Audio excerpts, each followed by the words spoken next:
Hello, hello, and welcome to day 44 of this Unity game development journal. So, today I worked on fixing a little bit of the bugs from yesterday's video. I showed some of the pathfinding that I implemented into this test world, or this test level. There was a few little glitches. I worked on trying to iron those out. Not 100%, but that's just going to be an ongoing thing. It's a learning curve, but I think it's going pretty good.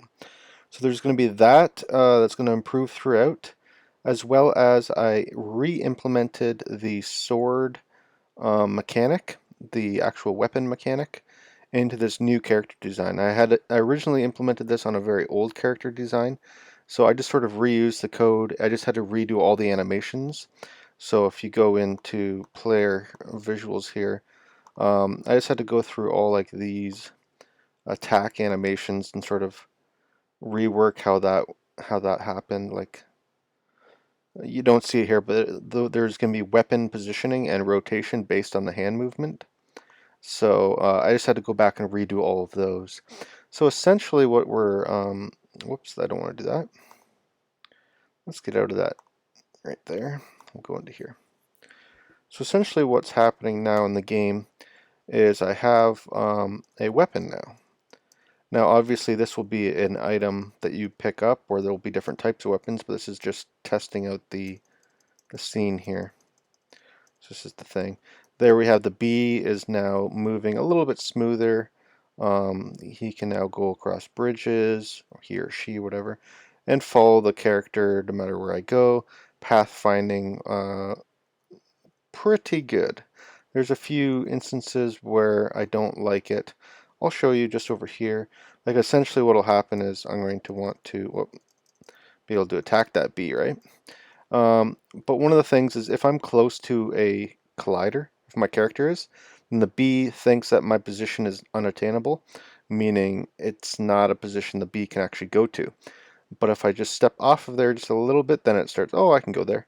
So that's a little thing I probably will fix. I don't know if it's that huge of a deal. Same with this. The thing it creates that I don't like about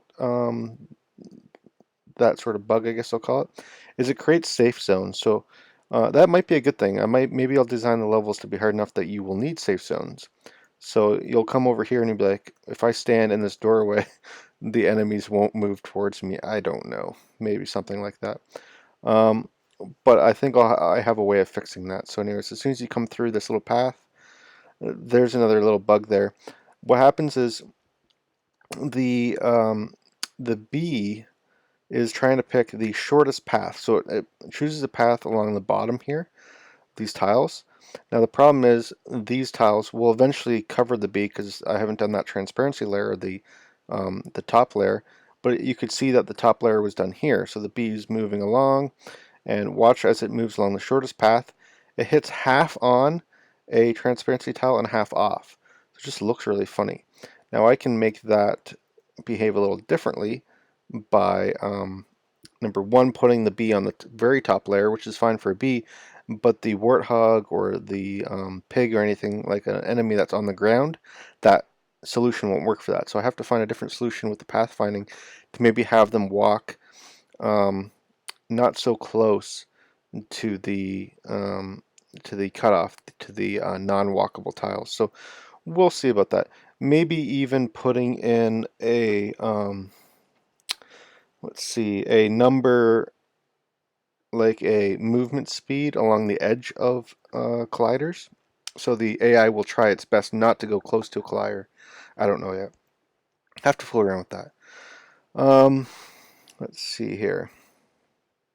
What else? What else? I guess that's it. This did take a little bit of time. Getting that pathfinding to get working properly, to start moving fairly smoothly, to walk across bridges and through tight areas. Getting that to work. I did a few little tweaks to the map, just testing things out. Got the weapon things working completely. So next up is being able to attack the bee, I suppose. Like be able to kill it right there. I also want to have the bushes, which I've removed all but the little stumps here, to be able to attack and kill those bushes. I'll put that back into the game because originally I had something similar to that in some version of the game. So have to try that.